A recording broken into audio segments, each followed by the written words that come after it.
Thank you. Thank you very much.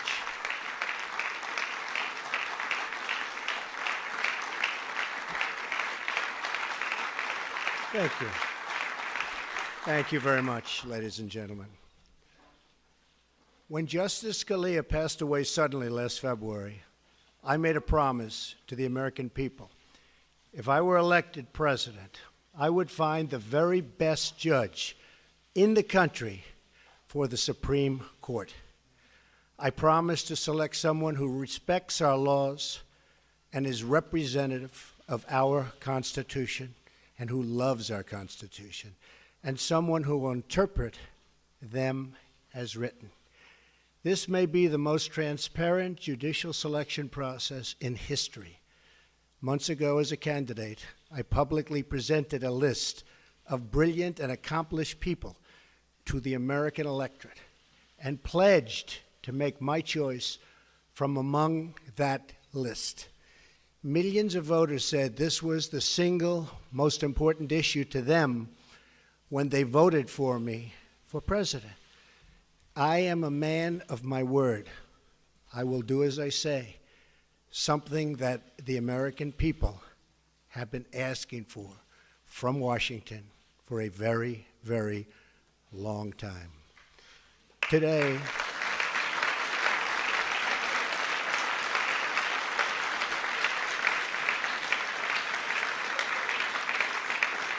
thank you.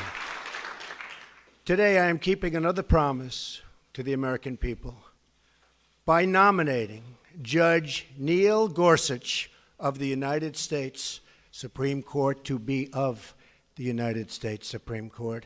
And I would like to ask Judge Gorsuch and his wonderful wife, Louise, to please step forward. Please, Louise, Judge. Here they come. Here they come.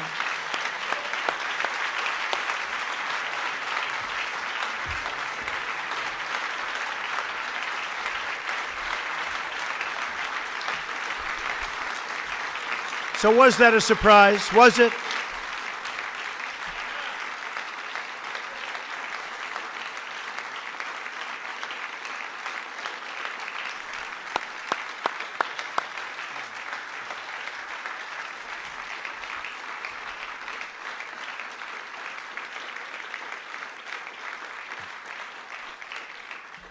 I have always felt that after the defense of our nation, the most important decision a president of the United States can make is the appointment of a Supreme Court justice. Depending on their age, a justice can be active for 50 years, and his or her decisions can last a century or more and can often be permanent. I took the task of this nomination very seriously. I have selected an individual whose qualities define, really, and I mean closely define, what we're looking for. Judge Gorsuch has outstanding legal skills, a brilliant mind, tremendous discipline, and has earned bipartisan support. When he was nominated to the 10th Circuit Court of Appeals, he was confirmed by the Senate unanimously. Also, that's unanimous. Can you believe that nowadays with what's going on?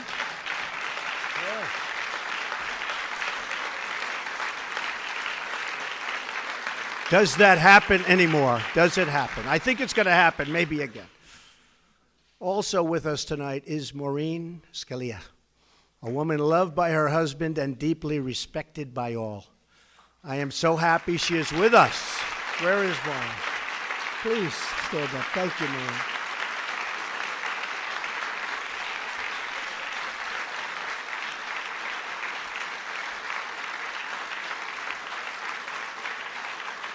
Thank you, Maureen.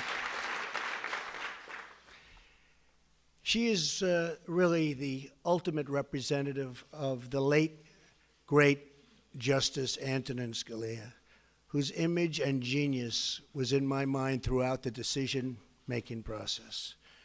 Not only are we looking at the writings of the nominee, and I studied them closely, but he is said to be among the finest and most brilliant, oftentimes, the writings of any judge for a long, long time. and his academic credentials, something very important to me, and that education has always been a priority, are as good as I have ever seen. He received his undergraduate degree from Columbia with honors. He then received his law degree from Harvard, also with honors, where he was a Truman Scholar. After Harvard, he received his doctorate at Oxford, where he attended as a Marshall Scholar, one of the top academic honors anywhere in the world. After law school, he clerked on the Supreme Court for both Justices Byron White and Anthony Kennedy. It is an extraordinary resume, as good as it gets. Judge Gorsuch was born and raised in Colorado and was taught the value of independence, hard work, and public service. While in law school, he demonstrated a commitment to helping the less fortunate. He worked in both Harvard Prison Legal Assistance Projects and Harvard Defenders Program. Brilliance being assured, I studied every aspect of his life. He could have had any job at any law firm for any amount of money. But what he wanted to do with his career was to be a judge, to write decisions, and to make an impact by upholding our laws and our Constitution. The qualifications of Judge Gorsuch are beyond dispute. He is the man of our country and a man who our country really needs, and needs badly, to ensure the rule of law and the rule of justice. I would like to thank Senate leadership. I only hope that both Democrats and Republicans can come together for once for the good of the country.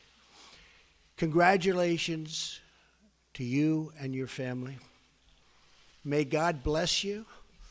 May God bless our glorious nation. Judge Gorsuch, the podium, sir, is yours.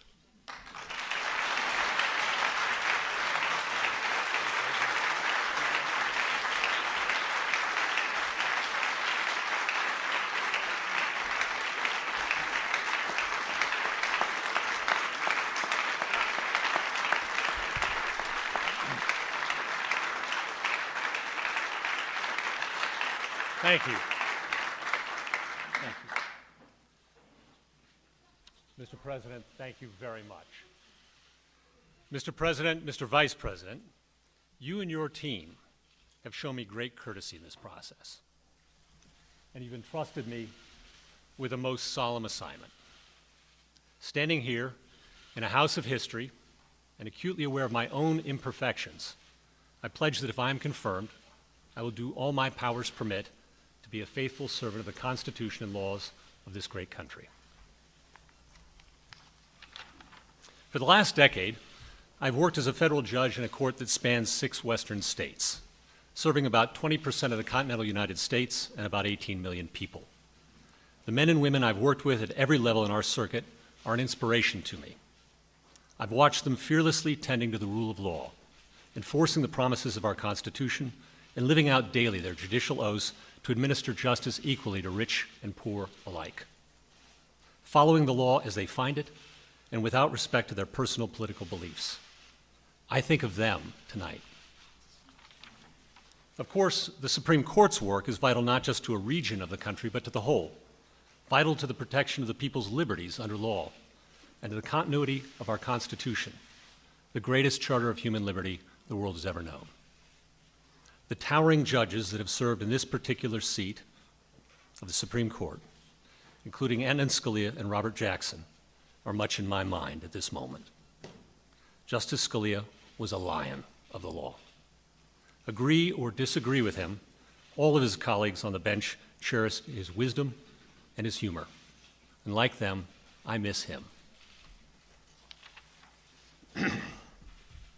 I began my legal career working for Byron White, the last Coloradan to serve on the Supreme Court, and the only justice to lead the NFL in rushing.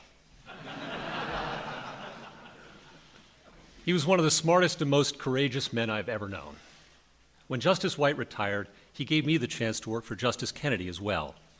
Justice Kennedy was incredibly welcoming and gracious, and like Justice White, he taught me so much. I am forever grateful. And if you've ever met Judge David Sentel, you'll know just how lucky I was to land a clerkship with him right out of school. Thank you. These judges brought me up in the law. Truly, I would not be here without them. Today is as much their day as it is mine. In the balance of my professional life, I've had the privilege of working as a practicing lawyer and teacher. I've enjoyed wonderful colleagues whose support means so much to me at this moment, as it has year in and year out. Practicing in the trial work trenches of the law, I saw too that when we judges don our robes, it doesn't make us any smarter, but it does serve as a reminder of what's expected of us. Impartiality and independence, collegiality and courage. As this process now moves to the Senate, I look forward to speaking with members from both sides of the aisle, to answering their questions and to hearing their concerns. I consider the United States Senate the greatest deliberative body in the world, and I respect the important role the Constitution affords it in the confirmation of our judges. I respect, too, the fact that in our legal order, it is for Congress and not the courts to write new laws. It is the role of judges to apply, not alter, the work of the people's representatives. A judge who likes every outcome he reaches is very likely a bad judge, stretching for results he prefers rather than those the law demands. I am so thankful tonight for my family, my friends, and my faith. These are the things that keep me grounded at life's peaks and that sustain me in its valleys. To Louise, my incredible wife and companion of 20 years, my cherished daughters who are watching on TV, and all my family and friends, I cannot thank you enough for your love and for your prayers. I could not attempt this without you. Mr. President, I am honored and I am humbled. Thank you very much.